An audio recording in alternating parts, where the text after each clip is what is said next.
আমি তেমন অভিজ্ঞ রাঁধুনি না।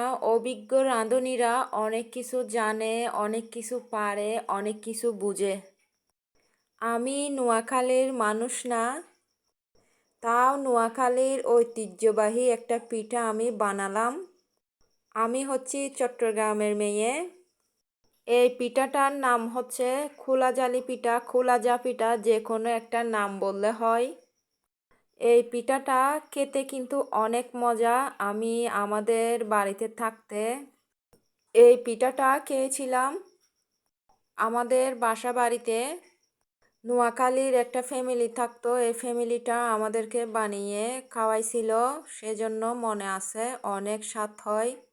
কিন্তু ওর মতো বানাতে পারিনি, আমি আমার মতো বানিয়ে ফেলছি। এদিকে আমি চালের গুঁড়ি নিছি, চালের গুঁড়ির মধ্যে পরিমাণ মতো লবণ দিয়ে মিক্স করে হালকা কুসুম গরম পানি দিয়ে গুঁড়িটা মেখে নিছি। গুঁড়িটা আমি 5-10 মিনিটের জন্য রেস্টে রাখবো। এদিকে আমি 2টা ডিম ফেটে নিছি। ডিমটা আলাদা বাটিতে আমি ফেটে নিছি, আপনারা দেখলেন। দানা দানা ভাবটা যেন না থাকে সেজন্য।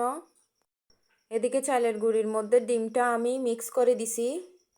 ভালো করে মিক্স করে নিতে হবে, লবণ হয়েছে নাকি সেটা দেখতে হবে। এদিকে আমি আরও পানি দিছি। এই ব্যাটারটা বেশি পাতলাও হবে না, আবার বেশি ঘনও হবে না, মাঝারি থাকতে হবে। এই ব্যাটারটা আমি 30 মিনিট রেস্টে রাখছি। এদিকে ফ্রাই প্যানটা হাই হিটে রাখতে হবে, অনেক বেশি গরম থাকতে হবে, তারপর পিঠাটা সুন্দর করে উঠে আসবে, না হলে ভালো করে উঠে আসবে না।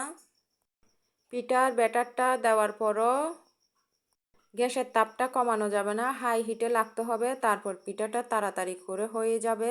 1 মিনিটের মধ্যে পিঠাটা উঠেও যাবে। দেখুন অনেক সুন্দর করে ইজিভাবে পিঠাটা উঠে গেছে। আমি পাতিলের মধ্যে তেল লাগাইনি, এই পিঠাটার মধ্যে পাতিলে তেল লাগাই না।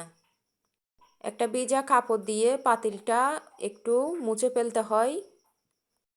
খুবই সহজভাবে এই পিঠাটা বানানো যায়, খেতেও কিন্তু অনেক টেস্টি। হাঁসের মাংস, মুরগির মাংস, গরুর মাংস দিয়ে এই পিঠাটা খেতে কিন্তু অনেক স্বাদ। আমরা খেয়েছি গরুর মাংস দিয়ে। এই পিঠাটা অনেক স্বাদ, না খেলে খেয়ে দেখ।